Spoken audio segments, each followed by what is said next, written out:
हम तीसरे टॉपिक में बात करेंगे पेडागोजी के मुद्दे में अवधारणाओं के स्पष्टीकरण हेतु प्रविधियाँ और गतिविधियाँ। हम पर्यावरण शिक्षण की अवधारणाओं के बारे में बात करेंगे। तो इसमें प्रयोगात्मक विधि है अथवा प्रयोगशाला विधि है।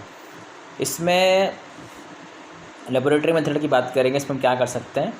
तो सबसे पहला पॉइंट है इसमें विद्यार्थी अपनी तीनों ज्ञानेंद्रिय जो सेंसरी ऑर्गन होते हैं, आँख, कान, हाथ का प्रयोग करके स्थायी ज्ञान प्राप्त कर सकता है। सेंसरी ऑर्गन वैसे 5 होते हैं, जीभ और स्किन भी होती है, टंग, और सेंसरी ऑर्गन का यूज़ करके भी वो स्थायी ज्ञान प्राप्त कर सकता है। दूसरा हमारे पास है स्वयं करके सीखने से, ज्ञात से अज्ञात की ओर, जैसे शिक्षण सूत्रों का प्रयोग करके, फॉर्मूलास का प्रयोग करके से सीखने के कौशल विकसित कर सकता है। उसको बोलते हैं ज्ञात से अज्ञात। छात्रों में अन्वेषण की प्रवृत्ति, जो एनालिसिस करने की जो टेंडेंसी होती है, वो विकसित होती है। उसके बाद विद्यार्थियों निरीक्षण, इंस्पेक्शन करने, तर्क करने की क्षमता का विकास होता है। फिर पर्यावरण के जो रूल्स रेगुलेशन है, नियम है, सिद्धांत, प्रिंसिपल, उनकी समझ स्पष्ट होती है। तो इस प्रकार से हम लेबोरेटरी मेथड के द्वारा पर्यावरणीय शिक्षण का अध्ययन इस प्रकार से हम कर सकते हैं दिए गए पॉइंट के अनुसार। फिर हम बात करते हैं प्रदर्शन विधि। तो प्रदर्शन विधि में क्या करते हैं कि पहला इसमें है, इस विधि में विद्यार्थी एवं शिक्षक दोनों ही सक्रिय रहते हैं, एक्टिव रहते हैं। इसमें शिक्षक छात्रों को पढ़ाते समय प्रयोग करता जाता है, एक्सपेरिमेंट करता जाता है, और छात्र प्रदर्शन का निरीक्षण करते हुए ज्ञान को प्राप्त करते हैं। जो भी प्रदर्शन टीचर कर रहा है एक्सपेरिमेंट के माध्यम से, उसको स्टूडेंट देखते जाते हैं और ज्ञान प्राप्त करते रहते हैं।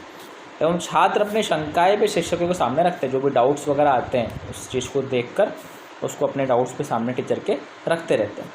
उसके बाद इस विधि द्वारा विद्यार्थियों के निरीक्षण, इंस्पेक्शन, तर्क एवं विचार शक्ति का विकास भी होता है, जैसा कि हमने प्रयोगात्मक लेबोरेटरी मेथड में देखा था। उसके बाद इस विधि में विद्यार्थियों की दृष्टि एवं श्रवण इंद्रियाँ अधिक सक्रिय होती है, देखने में एकदम बिल्कुल कंसंट्रेशन के साथ, और सुनने की जो ज्ञानेंद्रिय है वो भी क्या होती है, इसकी विकसित होती है। उसके बाद इस विधि को विद्यार्थी स्वयं देखकर सीखते हैं और उसका सीखा हुआ ज्ञान स्थायी प्राप्त होता है। जो देखकर सीखी जाती है चीज़ अधिक स्थायी प्राप्त होती है। तो हमने बात करी प्रयोगात्मक विधि की, प्रदर्शन विधि की। उसके बाद हम बात करेंगे प्रदत्त कार्य एवं प्रायोजन विधि, इसको बोलते हैं प्रोजेक्ट वर्क। तो प्रदत्त कार्य विद्यार्थियों को दिए जाने वाले वे छोटे छोटे कार्य होते हैं जिनमें पाठ्य पुस्तक के व्यवहारिक एवं सैद्धांतिक पक्षों को स्पष्ट किया जा सकता है। तो प्रदत्त कार्य, प्रोजेक्ट कार्य प्रदान करने की प्रक्रिया में पाठ्य पुस्तक के छोटे छोटे भागों में विभाजित कर विद्यार्थियों को इसे निश्चित समय अवधि में पूर्ण करने के लिए निर्देशित किया जाता है। कहने का तात्पर्य ये है कि मान लीजिए कोई चैप्टर है, उसमें 10 टॉपिक है, तो आप उन 10 छोटे छोटे टॉपिकों को अलग अलग प्रोजेक्ट वर्क बनाकर 10 अलग अलग स्टूडेंटों को आप दे सकते हो। मतलब एक ही चैप्टर को आप 10 अलग अलग टॉपिकों में बांटकर उन 10 अलग अलग टॉपिकों को हर व्यक्ति को एक एक टॉपिक, मतलब 10 टॉपिक 10 विद्यार्थियों को आप दे सकते हो। इस प्रकार से छोटे छोटे पार्टों का प्रोजेक्ट वर्क बना सकते हो, बच्चों को बनाने के लिए दे सकते हैं आप। उसके बाद छात्र आवश्यकता अनुसार पुस्तकालयों, लाइब्रेरी एवं प्रयोगशालाओं, लेबोरेटरी में कार्य करते हैं और इसका शिक्षण समय समय पर निरीक्षण करता रहता है। आप उसको रिटर्न वर्क दे दो, आप उसको परफॉर्म करने के लिए दे दो, दोनों काम कर सकते हैं।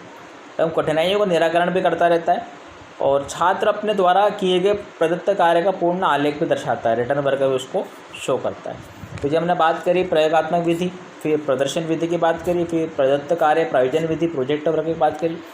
उसके बाद हम बात करेंगे प्रयोजन विधि। प्रयोजन विधि क्या होता है? तो प्रयोजना विधि एक समस्या मूलक काम पर आधारित है। इस विधि में विद्यार्थियों के सामने एक समस्या को प्रस्तुत की जाती है, इसे विद्यार्थी अपनी क्षमता एवं अपनी बुद्धि के अनुरूप स्वतंत्रतापूर्वक हल करते हैं। क्योंकि हमने कंडीशन रखी जाती है तो उसको अपनी सूझबूझ समझ के द्वारा सॉल्व करते हैं।